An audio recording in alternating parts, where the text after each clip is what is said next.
There is a specific kind of silence that fills a room when 22 people are cheering and none of them are cheering for you. It's not really silence. It's the loudest thing you've ever heard. My name is Calvin Holloway, 35 years old. I work as a program coordinator at Crestwood Community Health, a mid-sized nonprofit in Charlotte, North Carolina that connects uninsured families to medical resources. My salary is $38,000 a year.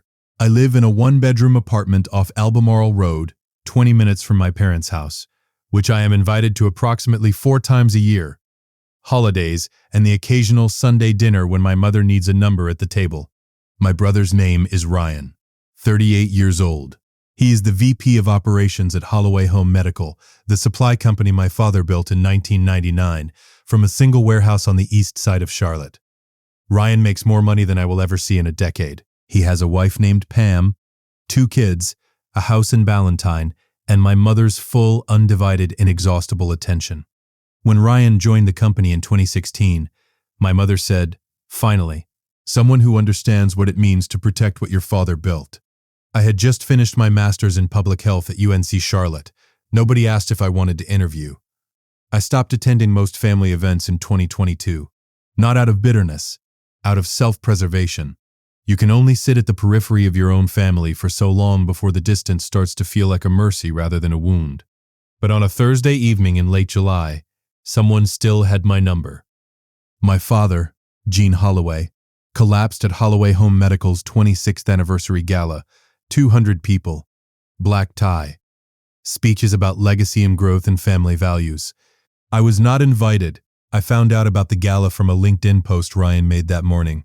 The kind of post full of phrases like building on what Dad started and honoring the journey. I read it eating a sandwich at my desk. At 9:52 p.m., my cousin Brett texted me. "Your dad collapsed at the gala. They're taking him to Atrium Health Presbyterian. Thought you should know." I changed clothes and drove to the hospital. I arrived at 10:34. My mother, Donna, and Ryan were already in the ER waiting room, heads together, talking quietly. When my mother looked up and saw me, her face registered something that was not relief. I walked over anyway. "How is he?" "They're running tests." Flat tone. "His kidneys." "We're waiting on the nephrologist." Ryan barely looked up from his phone. I sat 3 chairs away. 40 minutes later, the nephrologist, Dr. Marcus Teal, came out and spoke to my mother. I positioned myself close enough to hear. Stage 4 kidney failure, transplant needed within 6 to 8 weeks or lifelong dialysis. Living donor ideal if a family match could be found. My mother glanced at Ryan. "We'll do whatever it takes." I noticed. She said we. I noticed I was not included in it. Just after midnight, they let us see him briefly, 2 at a time. My mother and Ryan went in together. I waited in the hallway. When they came out, my mother said, without looking at me, "You can go in if you want. Don't tire him out." I pushed open the door. My father was hooked to monitors, IV lines, a nasal cannula. His skin was the color of old concrete. When he saw me standing in the doorway, his eyes filled. "Calvin." His voice was thin. "I thought you might not come." I pulled a chair to his bedside. "Of course I came, Dad. Your mother said—" He stopped. Started again. "She said you don't really stay involved with family things anymore." There it was. All those years of distance, and she'd found a way to use them. She hadn't told him I was excluded. She'd told him I had chosen to leave. "I'm here," I said. "I'm not going anywhere." He squeezed my hand. His grip was weaker than I remembered. "They say I need a kidney. I don't want to ask you boys to." "I'll get tested tomorrow," I said. "First thing." "You don't have to." "I know," I said. "I want to." As I left the room, I passed my mother and Ryan in the corridor. I heard my mother say, quietly to Ryan, "He'll probably test and then back out. You know how he is."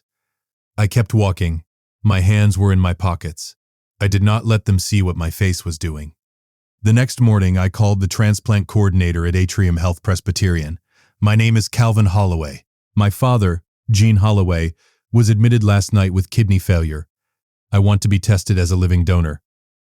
At 2, I'll be there." I didn't tell my mother. I didn't tell Ryan.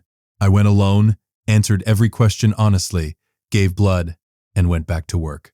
On July 29th, 6 days later, I got the call in my car in a parking garage on East Trade Street. Mr. Holloway, you're a compatible match, blood type O positive, tissue compatibility 96%. Your kidney function is excellent. You're an ideal candidate for living donation. I sat in that car for a long time, not celebrating, just sitting with it. Ideal candidate. 2 words that meant I was about to do something irreversible for a man who had let my mother erase me for 35 years. I called my father directly. Dad, I got the results. I'm a match. I want to donate. A long silence. Then his voice cracked. Calvin, you don't have to do this. I know. I want to. Another silence. Your mother's going to have opinions. Let her. 2 days later, my mother called a family meeting at the house in Dilworth. My father, my mother, Ryan, and me, around the kitchen table where we'd had 1,000 meals and I had felt invisible at most of them. My mother opened with, "We need to discuss Kenneth's genes transplant options." "I'm a compatible donor," I said. 96% match. I'm willing to donate. The room went very quiet. My mother stared at me. "You tested without telling anyone?" I wanted to be sure before I said anything. Ryan leaned back in his chair. I was going to get tested this week. He hadn't scheduled anything. I knew because I'd talked to the coordinator. No other family members had called. My mother turned to my father. "Gene, do you want Calvin to do this?" My father looked at the table, then at me. "If he's willing and he's the best match, I don't want to wait for a cadaver. The national list is 2 years minimum. We could find another donor, a family friend, a colleague, someone who isn't." "Someone who isn't what?" I asked. She looked at me.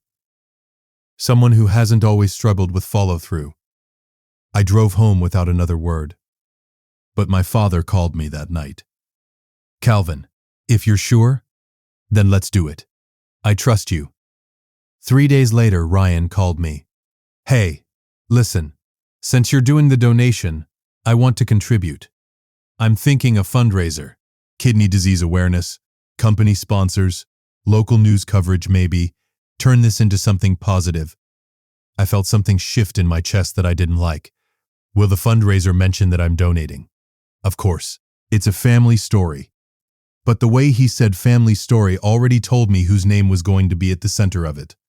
A week later, I Googled Ryan Holloway fundraiser. I found the event listing within 30 seconds. Ryan Holloway Kidney Health Initiative, supporting the Holloway family. My name appeared nowhere. I didn't know it yet, but that fundraiser was the first move in something much bigger than a charity gala, and my father's napkin was coming. The surgery was on September 15th, Atrium Health Presbyterian, 7 a.m. I checked in alone. I had told my father the date. I had not told my mother or Ryan, not because I was being dramatic, but because I did not want to spend the last hour before they put me under watching my mother manage the optics of my sacrifice. My father was admitted the same morning for the recipient procedure. 2 operating rooms, 2 surgical teams, 1 kidney traveling through a brief cold journey from my body to his. The surgery took 4 hours on my end. I woke up in recovery at 1:47 p.m. with a 6-inch incision on my left side, a catheter, an IV, and the kind of pain that makes you understand immediately and permanently why people say organ donation is not a minor thing. My father came through on the other side. Kidney function restored to 68% within 48 hours. Dr. Teal called it a textbook outcome. Nobody from my family visited me in the hospital the first day. My father was in his own recovery room. My mother was with him. Ryan sent a text at 6:30 p.m. Heard it went well. Get some rest. My neighbor, a woman named Carol, brought me a change of clothes and drove me home on day 3. Carol is 61 years old and grows tomatoes on her balcony. She is a better family member than most of my actual family. Recovery took 9 weeks. I took unpaid leave from Crestwood. I spent those weeks in my apartment, moving slowly, sleeping badly, watching my bank account decrease in ways I could do the math on but couldn't stop. Medical bills, the portions insurance didn't cover, came to just over $10,000. Ryan's fundraiser raised $47,000. None of it came to me. It went to kidney disease research, and as Ryan put it in the press release, to support the Holloway family's journey. The Holloway family's journey, as if I had been a passenger. The recovery dinner was on November 23rd. My mother's idea. Celebrate Jean's recovery. Bring the extended family together. Give thanks. The house in Dilworth, the big dining room, the good china, the kind of evening that looks from the outside like a warm and functional family being exactly that. 22 relatives, aunts, uncles, cousins, my father's 2 surviving siblings, long table, candles, a catered spread from a restaurant on Providence Road my mother liked. I sat near the far end, between my cousin Brett and an aunt I hadn't spoken to in 3 years. My incision was 9 weeks old. Still tender in the cold. Still occasionally waking me up at night. Still mine in the way that something you can't take back is always yours. My father sat at the head of the table. He looked better than he had in years. Color in his face, steadier in his movements. A version of himself that the kidney failure had been slowly erasing. Seeing him like that was the thing I held on to. That part was real. That part was worth it. My mother stood up at 7:45 with a glass of wine, and the table went quiet. "I want to say something," she said, "about the person who made all of this possible." Here it comes, I thought. To Ryan. She turned toward him, beaming. My incredible son. The one who saw what his father needed and stepped up. Who organized a fundraiser that brought this whole community together. Who showed what it means to protect this family. 22 people lifted their glasses. 22 people cheered. I sat at the far end of the table with a 9-week-old scar on my side, and an empty bank account, and a body that would spend the rest of its life functioning on one kidney. And not one person looked at me. Ryan smiled and nodded, and said something about family. Pam squeezed his arm. I put my fork down. I looked at my plate. I breathed through my nose, slow and even, the way you breathe when you are making a decision about what kind of person you are going to be in the next 30 seconds. I was about to stand up.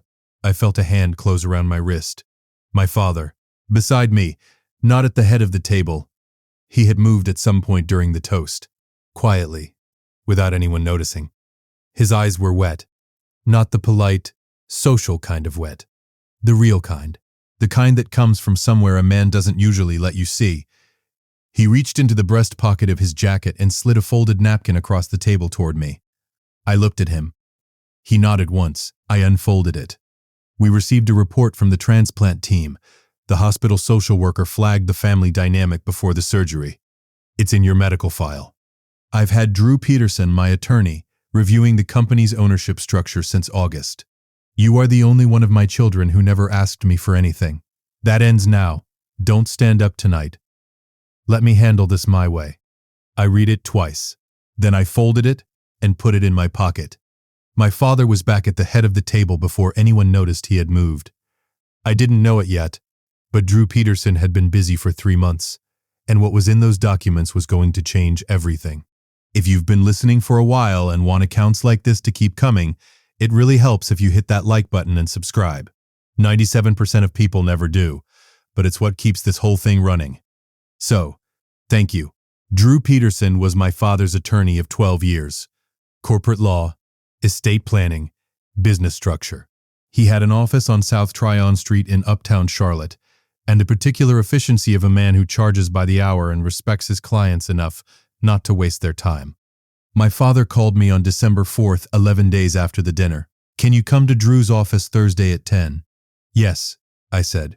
I didn't ask why. The napkin had told me enough to know that asking questions before Thursday would only make the wait harder. I arrived at Drew's office at 9:58. My father was already there. Drew had a conference table laid out with 3 folders, a legal pad and the expression of a man who had rehearsed this meeting and was ready to deliver it cleanly. Drew opened his folder. Calvin, your father has been reviewing the ownership and succession structure of Holloway Home Medical since August. In light of several things that came to his attention, including documentation from the hospital's transplant social worker regarding family dynamics prior to your surgery, he has decided to make changes. Your father currently holds 100% of the company's voting shares. He is restructuring the ownership. 49% will transfer to you, effective January 1st. Your father retains 49%. The remaining 2% goes to a management trust administered by Drew's firm. I looked at my father. He was looking at the table. Ryan's position as VP of Operations is being eliminated. Drew continued. The company will bring in an external operations director. Your father has asked if you would consider joining the board as chair. Why? I said. Not to Drew, to my father. My father looked up. Because you're the one who showed up. Not just in September. Your whole life. Calvin, you showed up for this family and we made you invisible for it. I'm not fixing 35 years with a board seat. I know that, but I'm not leaving things the way they are either. I sat with that for a moment. What does Mom know? She'll be informed this week. Drew said, the restructuring is within your father's sole authority as majority shareholder. It doesn't require her consent. My father said quietly. She tried to talk me out of the donation, Calvin, in August. She called Dr. Teal's office and told them there was a family concern about the donor's psychological stability. She tried to get them to delay the process. I went very still. She tried to stop it? Yes. While I was already in pre-op evaluation. Yes. The room was quiet for a moment. Outside, South Tryon Street did what it always did, moved, indifferent, to another Charlotte morning. The hospital social worker flagged it. Drew said, the report was added to your donor file. It noted that the donor appeared psychologically sound, but that a family member had attempted to influence the medical team inappropriately. Amy, the social worker who had paused when she asked if I felt seen by my family. She had been watching. She had been paying attention. She had done her job. Okay, I said. Drew raised an eyebrow. Okay? Let's do it, I said. January 1st. Ryan found out on December 9th. My mother had called him the moment my father told her. Ryan arrived at my apartment at 7 p.m. without calling first. He knocked 4 times fast, the way he always knocked when he was performing urgency. I opened the door. He looked at me with the expression of a man who had just discovered that the floor he'd been standing on was not as solid as he'd assumed. Is it true? He said. Come in or don't, I said. Your choice. He came in. He stood in my living room, looking at my furniture, my bookshelves, the stack of medical bills on the counter I hadn't filed yet, with the expression of a man seeing a room for the first time after assuming for years he already knew what was in it. The fundraiser, he started, raised $47,000, I said, none of which came to me, 10,000 of which I would have liked to have had for medical bills, but go ahead. He sat down on the couch without being invited. Mom told me what to do with the money. She said the narrative needed to be about the family's response to the crisis, not about you. I know. I should have pushed back. Yes. I didn't because I never pushed back on her. I never have. He ran his hand through his hair. That's not an excuse. I know it's not an excuse. It's not, I said. I'm sorry, Calvin. And here is the thing about Ryan. I believed him. Not completely, not in a way that erased 9 weeks of recovery on my own and a toast I will hear in my head for the rest of my life. But genuinely, Ryan had spent his whole life being the one my mother pointed at and said, this one. That had its own costs I had never thought to account for. You're still losing the VP position, I said. That's not mine to undo. I know. A pause. What are you going to do with the board seat? Build something, I said, starting with making sure the company takes care of people like me. He looked at me for a moment. Then he stood up. You were always the one who should have been there, he said. I knew that. I just didn't say it. No, I said. You didn't. He left. I closed the door. I leaned against it for a moment. Then I went back to what I was doing. On January 15th, the restructuring was finalized. Holloway Home Medical brought in Sandra Briggs as External Operations Director. 51, former director at McKesson's Southeast Division, 23 years in medical supply. The board approved her unanimously. My father retained his shares. I took my 49% and the board chair position with a salary of $92,000 a year. I kept my job at Crestwood Community Health. 20 hours a week. I wasn't giving that up. The first thing I proposed to the board was the Living Donor Support Fund. Holloway Home Medical would contribute $50,000 annually to help living donors cover medical costs not addressed by insurance. The board approved it in the same meeting. The first recipient was a man named Trevor, 29 years old. He had donated a kidney to his uncle and lost his job during the 8-week recovery because his employer wouldn't hold his position. I handed him a check for $6,000 in the conference room on South Tryon Street. He looked at the check, then at me. "You did this?" "Someone should have done it for me," I said. "Now we do it for others." My mother moved to Savannah, Georgia in February. My parents filed for legal separation the same month. The divorce would finalize in a year. Per North Carolina law, my father and I have coffee every Sunday morning at a diner on Central Avenue near the hospital where all of this started. Not long visits. An hour, maybe. Enough. One Sunday in March he said, "I should have said this 35 years ago. I'm proud of you." I looked at him over my coffee cup. "You should have said it 35 years ago." He nodded. "I know. I don't forgive you yet for all of it," I said. "But I'm trying to understand it. That's where I am. That's more than I deserve." "Probably," I said. "But you chose right in the end. That counts for something." Here is what I know now that I did not know before September 15th. I know that being overlooked in a family does not mean being unimportant. It means the people doing the overlooking have decided that their comfort is more valuable than your visibility. That is a choice they make about themselves, not a fact about you. I know that the body keeps score. 6 inches of scar tissue on my left side, pink and raised, aching in cold weather. I don't hide it. I used to wear shirts that covered it. Now I don't bother. It is the most honest thing about me. I know that some people, Amy the social worker, Carol my neighbor, Drew the attorney, Trevor the man I wrote the check to, show up with more loyalty than the people who share your last name. Family is the people who act like it, not the people who simply are it by default. And I know this. When a man slides a napkin across a table in the middle of the worst night of your life and writes "that ends now," he is telling you, in the only language he has left, that he finally sees you. It took 35 years. It took a kidney. It took a family dinner where 22 people cheered for the wrong name.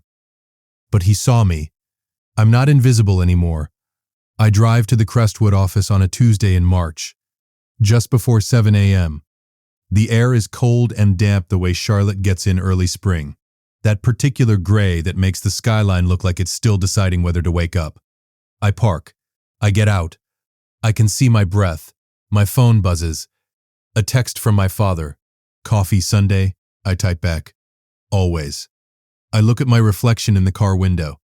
I see the shape of who I am now.